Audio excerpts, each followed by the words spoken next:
Hello friends, आज फिर आपके सामने हाजिर हैं बहुत ही इम्पोर्टेंट क्वेश्चन लेकर, जो एग्ज़ाम्स में या तो आ रहे हैं या फिर आने वाले हैं या आ चुके हैं। इस तरह के क्वेश्चन आपको बीएससी, नीट, जितने भी सामान्य विज्ञान के जो क्वेश्चंस आते हैं एग्ज़ाम्स में, उन सभी एग्ज़ाम्स में इस तरह के क्वेश्चन पूछे जाते हैं। स्टार्ट करते हैं। तो पहला क्वेश्चन है कि सूक्ष्मदर्शी माइक्रोस्कोप की खोज किसने की। देखो, सबसे पहला जो माइक्रोस्कोप था, सबसे पहला माइक्रोस्कोप बनाया था ल्यूवेनहॉक ने। इन्होंने सबसे पहले कांच को घिस घिस के लेंस बनाए और उन लेंसों के द्वारा इन्होंने विभिन्न प्रकार के जीवों को, जो इसे दांत की खुरचन में पाए जाने वाले जो जीव हैं या दांत की खुरचन में कुछ ऐसे जीवों को देखा। तो वो सबसे पहला जो माइक्रोस्कोप बनाया था, इसके द्वारा इन्होंने देखा था, वो थे एंटोन वॉन ल्यूवेनहॉक। इन्हें हम बैक्टीरियोलॉजी का जनक भी कहते हैं, सॉरी जूलॉजी का जनक भी कहते हैं, और ये माइक्रोस्कोपी के जनक भी कहलाते हैं। सबसे पहले इन्होंने ही बनाया था। उसके बाद आज दुनिया भर के माइक्रोस्कोप अवेलेबल हैं। इनमें सबसे इम्पोर्टेंट है इलेक्ट्रॉन माइक्रोस्कोप। इलेक्ट्रॉन माइक्रोस्कोप, इसका भी आपको याद होना चाहिए कि इलेक्ट्रॉन माइक्रोस्कोप की खोज की थी नॉल एंड रस्का ने।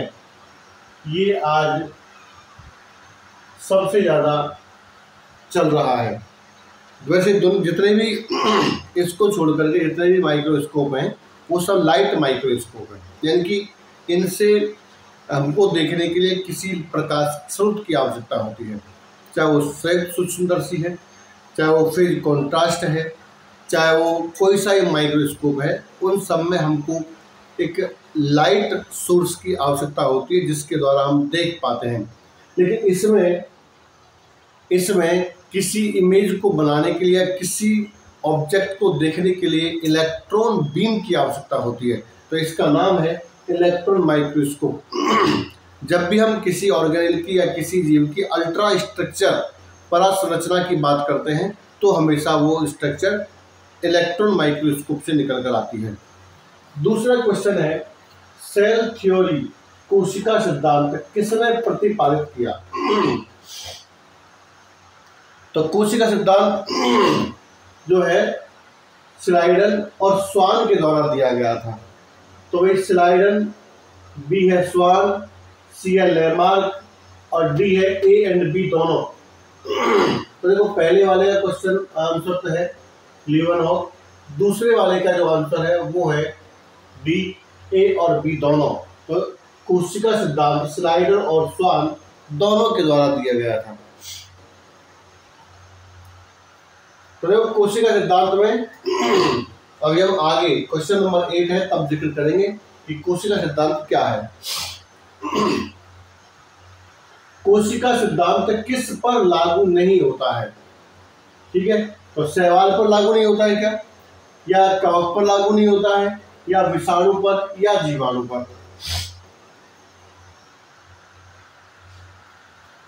ठीक है, तो इसमें आंसर है अपना विषाणु।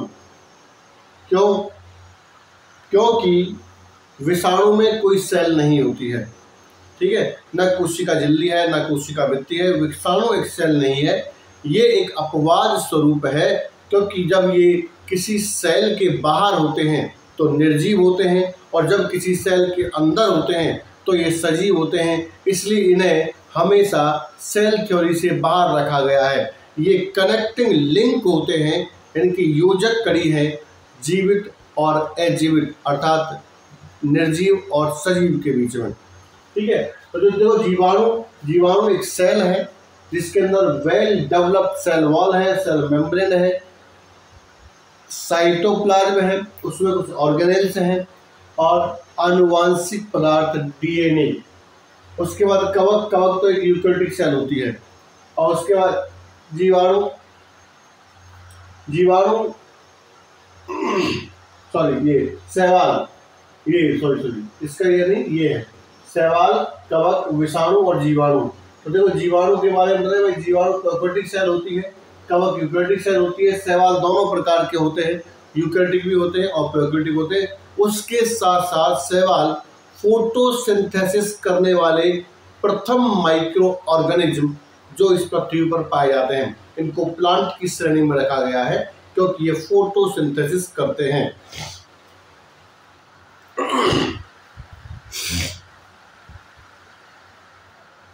उसके बाद नेक्स्ट क्वेश्चन पे चलते हैं, किस जीव की कोशिका पर भित्ति नहीं पाई जाती है?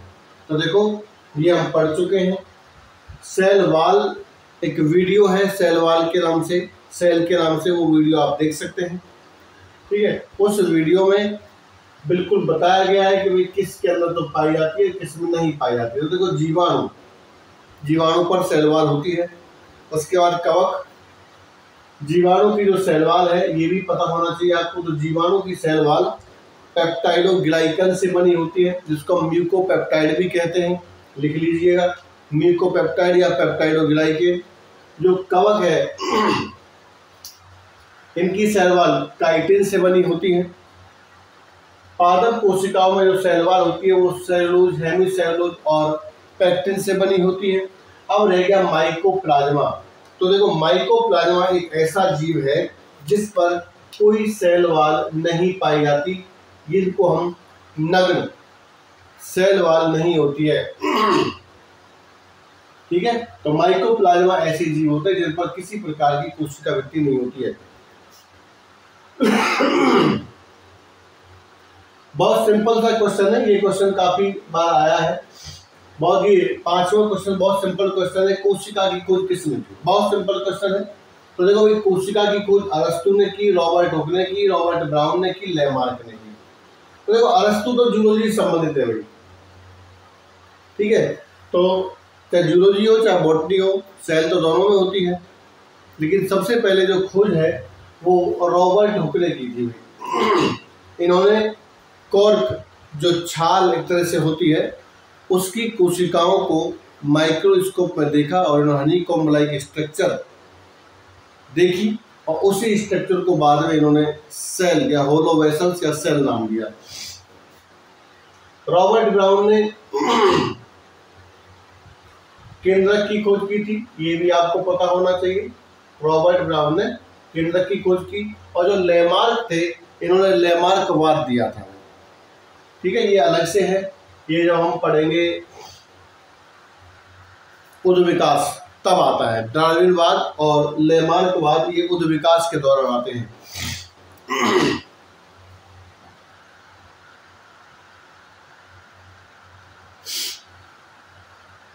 उसके बाद एक क्वेश्चन है, ये बहुत बार पूछा गया क्वेश्चन है, चाहे वो बीएससी के एग्जाम हो चाहे वो कोई भी हाई लेवल का एग्जाम हो, उस एग्जाम में ये क्वेश्चन बहुत जरूर पूछा जाता है। ओमनी सेलुलाई सेलुली किस वैज्ञानिक का कथन है?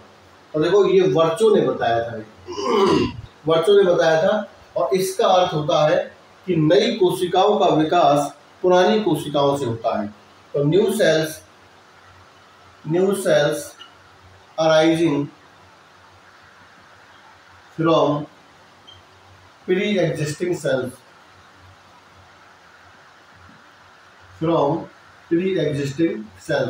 नई कोशिकाओं का विकास पुरानी कोशिकाओं से होता है। लेकिन सेल थ्योरी के अंदर ये नहीं बताया गया था कि भाई कैसे होता है। देखो सेल थ्योरी का ये एक ड्रॉबैक भी है कि सेल थ्योरी में ये नहीं बताया गया है कि नई कोशिकाओं का विकास पुरानी कोशिकाओं से कैसे होता है। आज तो हम जानते हैं कि सेल डिवीजन से होता है, लेकिन उस समय बिल्कुल भी इसके बारे में बताया नहीं गया था कि किस प्रकार से होता है। लेकिन ये वर्चो ने बताया था कि new cells arising from pre existing cells, this is very important fact about cell theory. PPLO का पूरा नाम क्या है? तो ये भी आपको ध्यान रखना है।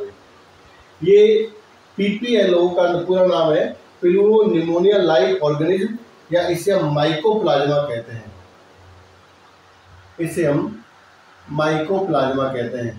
देखो एक माइकोप्लाज्मा होता है और एक इसी से संबंधित होता है फाइटोप्लाज्मा,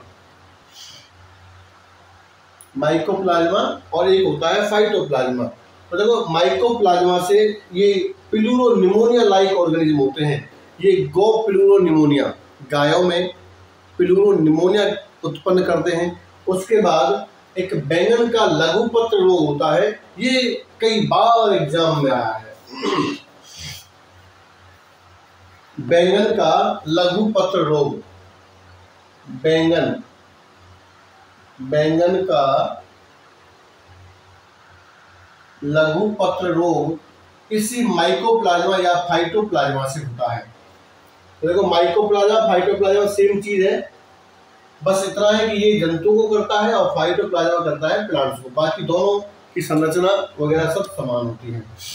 अब है भाई, ये थोड़ा सा क्वेश्चन अपना बड़ा है, एक बार आप इनके स्क्रीनशॉट ले सकते हैं। उसके बाद हम ये, अच्छा ये सबसे बड़ी कोशिका कौन सी है?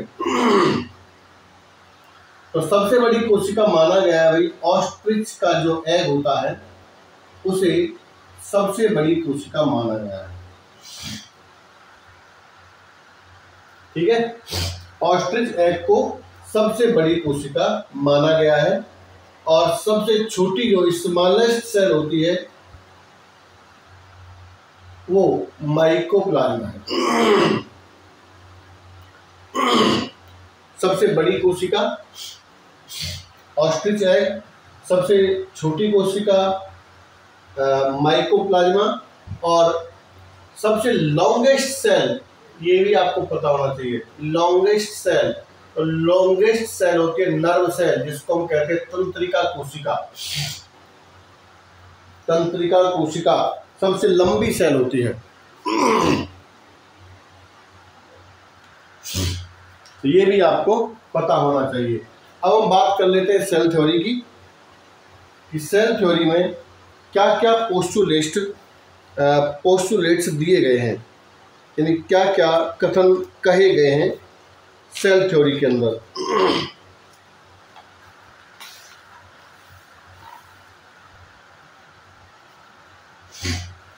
स्क्रीनशॉट ले लीजिए, मैं मिटा देता हूँ। ये क्वेश्चन बहुत इंपॉर्टेंट है, कम से कम 20 नंबर का जो पहला क्वेश्चन आएगा उसके अंदर ये क्वेश्चन पूछे जाएंगे। इनमें से कोई क्वेश्चन बाहर नहीं जाएगा।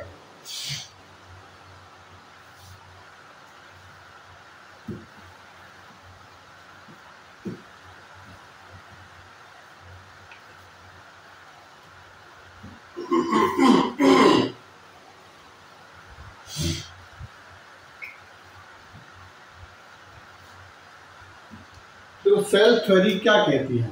वैसे तो कह रही है मैंने सेल वाले चैप्टर में पढ़ा दिया है, लेकिन फिर भी एक बार फिर बता देते हैं कि सेल थ्योरी क्या कहती है। तो देखो सेल थ्योरी कहती है, नंबर 1, सभी जीवों का शरीर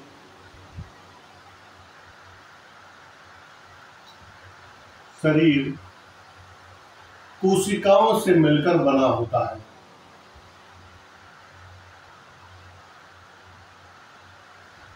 कोशिकाओं से मिलकर बना होता है। दूसरा फैक्ट है, ये वंशागति की सामग्री होती है। सेल वंशागति की सामग्री होती है।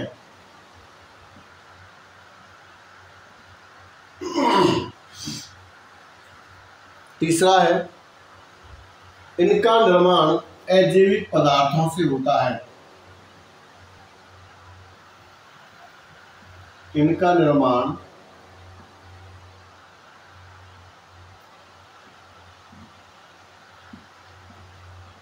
अजैविक पदार्थों से होता है। ये भी ठीक है।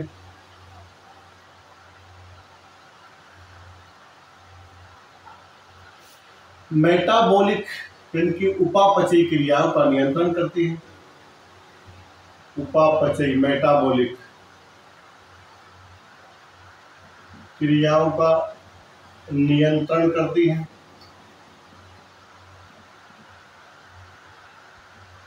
ठीक है।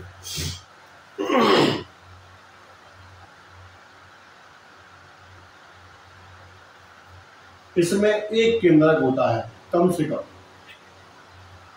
एक केंद्रक होता है, और नई कोशिकाओं का विकास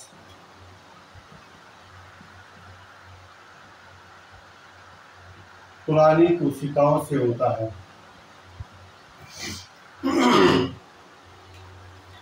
तो देखो, आपके आज का जो क्वेश्चन है वो इस तरह से आते हैं।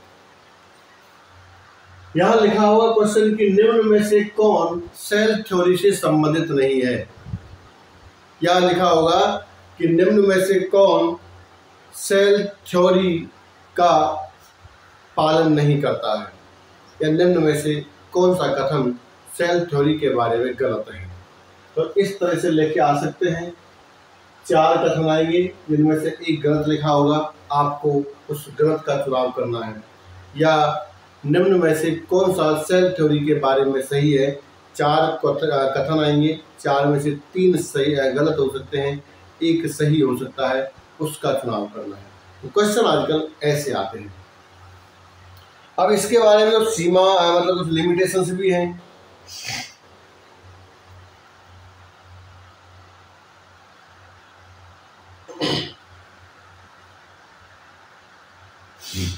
और लिमिटेशंस में भाई पहले वायरस होते हैं। ठीक है, पहले लिमिटेशंस है वायरस। दूसरे भाई जीवाणु में क्या है कि एक से अधिक केंद्रक भी पाए जा सकते हैं, और उनमें एक से अधिक केंद्रक होते हैं, तो ये भी एक अपवाद है। विषाणु खुद एक अपवाद है, क्योंकि ये सेल नहीं है, ये कोशिका के अंदर जीवित हैं, कोशिका के बाहर ये मरे हुए हैं, यानी कि मृत हैं। और